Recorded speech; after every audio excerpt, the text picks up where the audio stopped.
Jimmy Brenton here, creator of Live by Design, and I'm excited about the topic today. The topic is how to start to get rid of your bad habits and start to instill those good habits. There's actually like a formula that you can do to make this easier in your life. It's not just willpower and motivation. There's easy to do steps that you can take every single day to make sure that you instill these values in you. It's really exciting.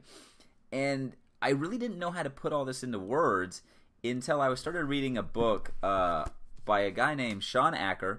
This is called The Happiness Advantage. And he described this so simply in his book, and I wanted to read it to you and then talk about some of the ways that we can do this. So here it is. He says, lower the activation energy for habits you want to adopt and raise it for habits that you want to avoid. Okay, so what does that mean? Basically, just in common sense, normal lingo, make your bad habits harder on yourself and make your good habits easier on yourself. Now that sounds like common sense, but there's actually things we can do because we don't really tend to think about this. We always think about willpower, motivation, all those energy, and all those things to try to get our good habits. But we can actually just make our bad habits harder and make our good habits easier. So one way that I've done this, and I think that a lot of other people could really benefit from this, is in your physical fitness. I was somebody who loves the gym. I really do. I love the atmosphere, although I usually go and I tend to people watch more than I actually work out. But it wasn't benefiting me. After a while, I would just stop going if I didn't have a friend, and it was just really hard for me. So I didn't realize why I was not going. I was like, wow, do I just not have the motivation to get fit? Do I just not care about my health?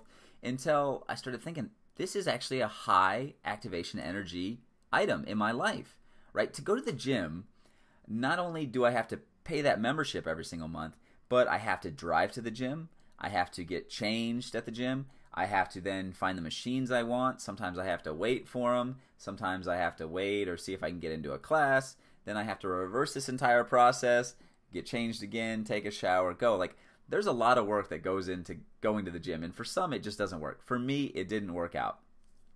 So what I did instead is I found these at-home DVD programs, right? These little workout programs. I can just put a disc into my TV. I can work out from my living room. I can do all the moves. I've got a trainer right in front of me. That's it. I'm done. It's simple, and I save a lot of time. So what I did there with my fitness is I took this high activation energy thing, right, the gym, and I replaced it with this DVD system that works great for me, and I absolutely love it. Now, another example in my life was I wanted to, and I'm doing it, start reading more books. And I'm not a big fan of reading. I mean, I don't know what it is. I have problems or something. But it seemed like nighttime was kind of the perfect time for me to read, before bed or something. But I would always turn on the TV and watch the Netflix and get into those marathons of TV shows and all this other stuff. So I had to switch around this bad habit of watching the Netflix and take the good habit of reading and make it easier on myself. So how did I do that? One, I canceled the Netflix. I got rid of it.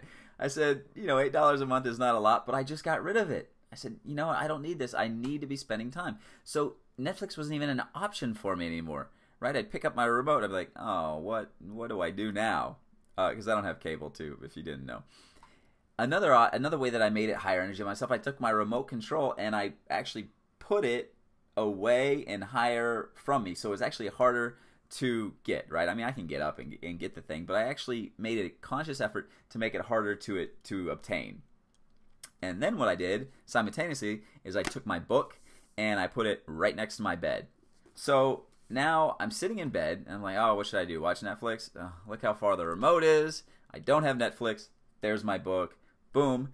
I started reading again. It was awesome. So really that's what I'm getting at, is you're going to have to get tricky with your own life, your own habits, but you need to simultaneously make your good habits easier on yourself, and you need to make those bad habits harder on yourself.